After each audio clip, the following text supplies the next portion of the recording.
Good morning. This is the last update for the collards and cabbage challenge.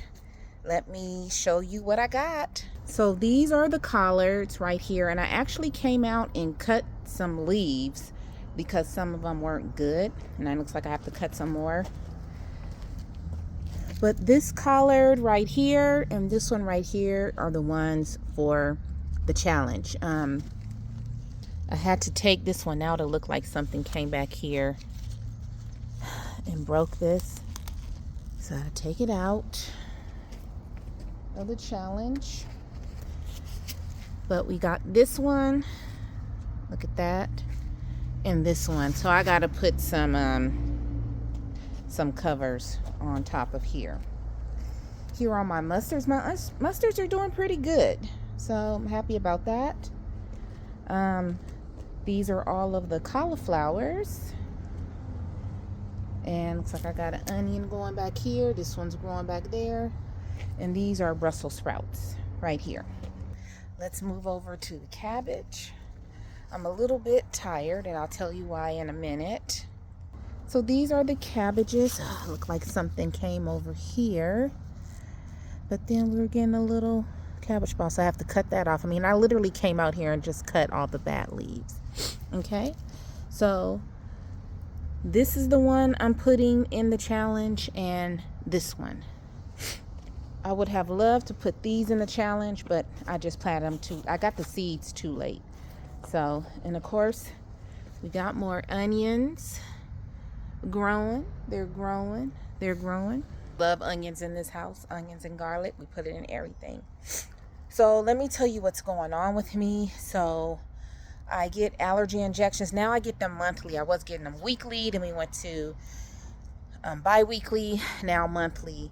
And this is about the third time I went and got my allergy injection yesterday that I had a really bad allergic reaction. Almost, what do you call it? Like, where you feel like your throat is closing up and stuff. So I went, got the injection, anaphylactic shock, that's what you call it. Went and got the injection, and I always have like a slow reaction to things, so that's not good either. Went and got the injection yesterday, and I sit there for 20 minutes, and they're watching me, and I'm sitting there, and I'm fine. So then I begin to drive home. Right eye starts itching. I start getting itchiness in my bottom lip. What was that? Itchiness on my chin. And I'm like, okay, I'm just having itchiness. Then I didn't feel my throat close, but I felt it tighten, and my voice got really hoarse.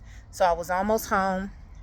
So I began to start pulling out my medical card and my ID because there is a hospital just at the exit that I'm getting off of. And I was ready. I didn't have my mom's handicap sign, so I went and parked in parking. And what I did was I just kept myself really calm.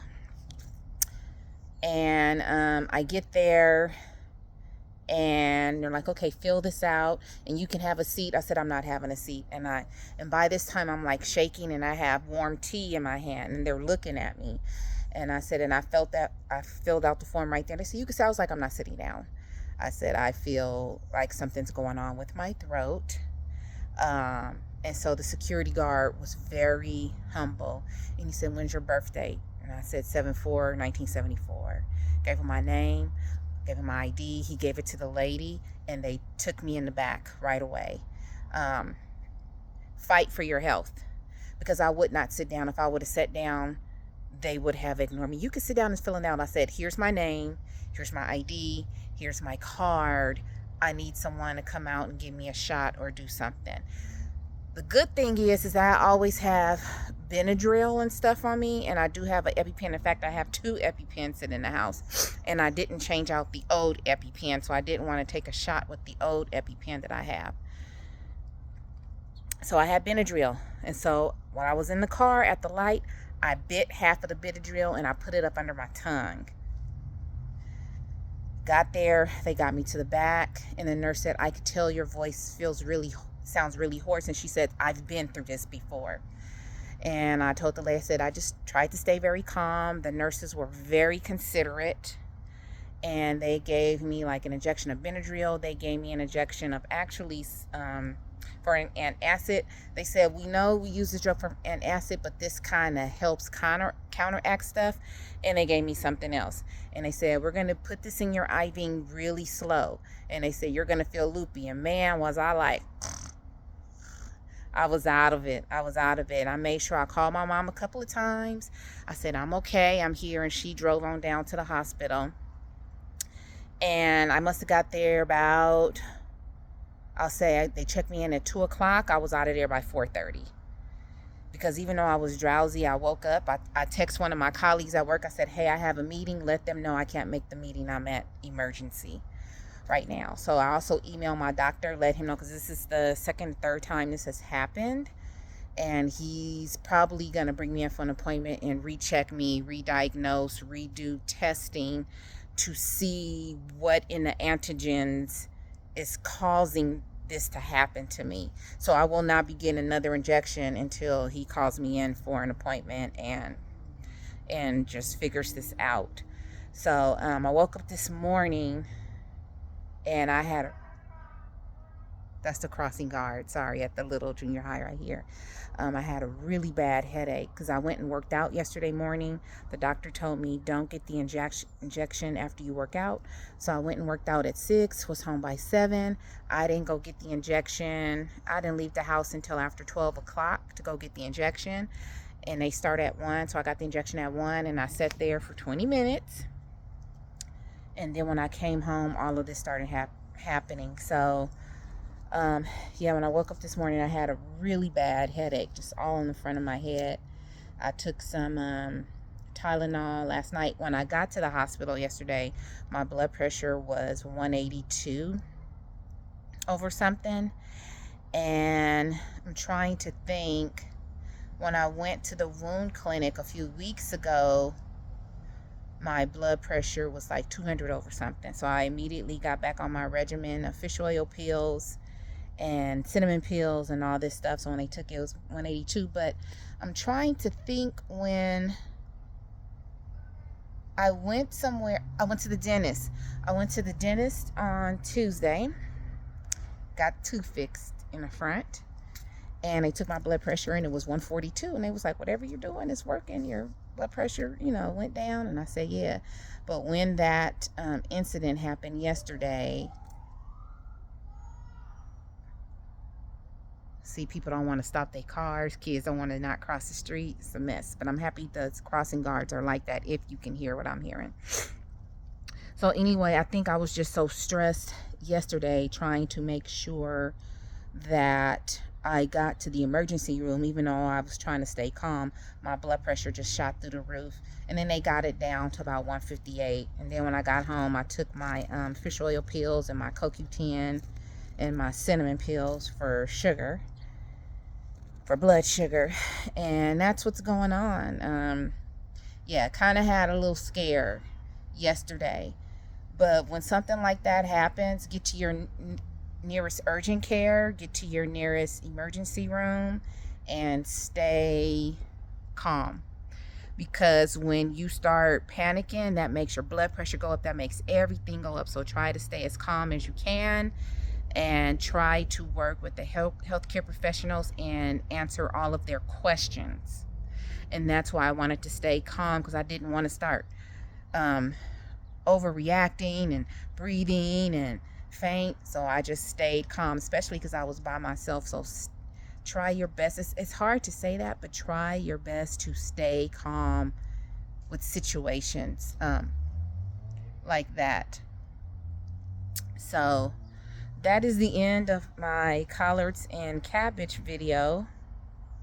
No, it's not. I know what else I wanted to say. We try to end it in the video on a decent note.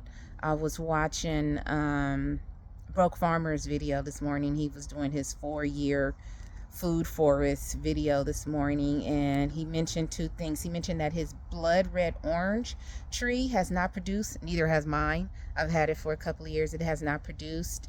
And persimmons. He said he had his persimmon tree for 2 years, and he said it took a minute. He said if you get them past the first 2 years, you should be good. And I had got 3 persimmon trees. I gave one to Marcos, and it's fine over there. It's doing fine. I got 2 persimmon trees. They did not do good.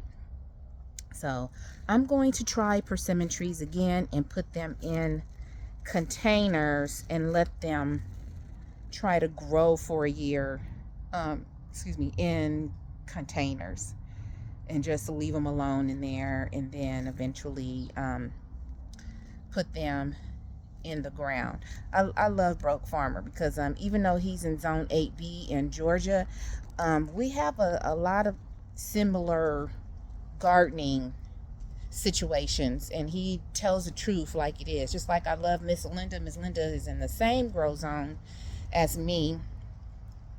But yeah, you can learn so much from people even though they're not in your state or in your same grow zone. And I learned a lot from him. I learned a lot from Led. I learned a lot from Miss Linda. I learned a lot from Homestead Heart. If you're not learning, then you're just stagnant. So always try to learn as much as you can. I'm going to go and get this lemon off this tree over here. I've been trying to wait for it to get more yellow, but we got rain coming in tomorrow, and it's probably gonna last about 3-4 days. Well, Northern California is really gonna have it. When I look at the weather, it's saying it might come in for a day or two. My mom's saying it's gonna last Tuesday because that's what the channels are saying on TV. So we'll see. So I'm gonna try to cut this lemon right here. This one looks like it is yellow enough. I got my lemon. Yeah. It's still kind of green, but it's yellow enough for me. Put that in my pocket. Then I gotta go over there and feed the chickens. Then I got another one down here. Get that.